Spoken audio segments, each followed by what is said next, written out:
Partia Demokratike Dega Vlorë në fshatin Poro të njësisë administrative Novosel ka zhvilluar përgjatë së martës një takim me banorët e zonës.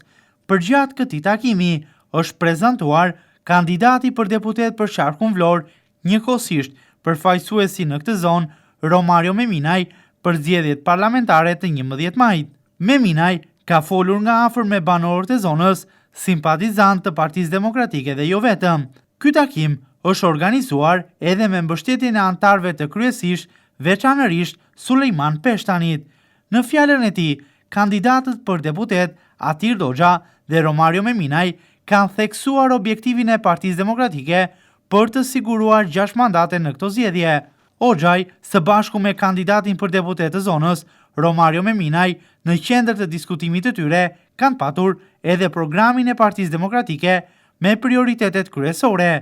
mbështetje për fermerët, subvencionim për çdo njësi prodhimi, kokë, bagëti, fidan të blerë nga fermerët, mbrojtje sezonale për prodhimet buqësore,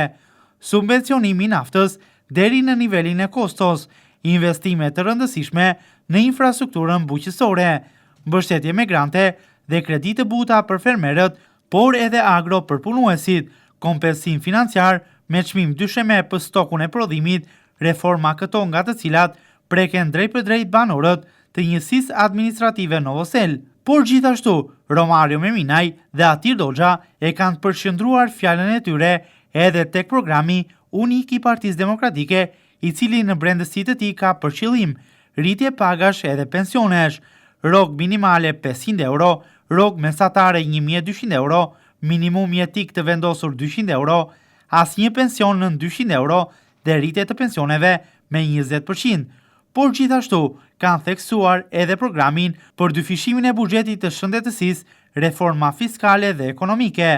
vendosjen e taksës së shesht 10%, TVSH 15% dhe taksën e pronës, e cila do të reduktohet nga 15 në 2%, uljen e çmimit të energjisë elektrike nga 24 lek për kilovat në 6 lek për kilovat për bizneset, ulje gjithashtu edhe të çmimit të naftës. Të bashkuar dhe të bindur drejt fitores, ekipi i Partisë Demokratike ka bërë thirrje për të votuar numri 1, duke kërkuar nga banorët e zonës mbështetjen me votë për të sjellë ndryshimin për zonën, për Vlorën, por njëkohësisht edhe për të gjithë Shqipërinë.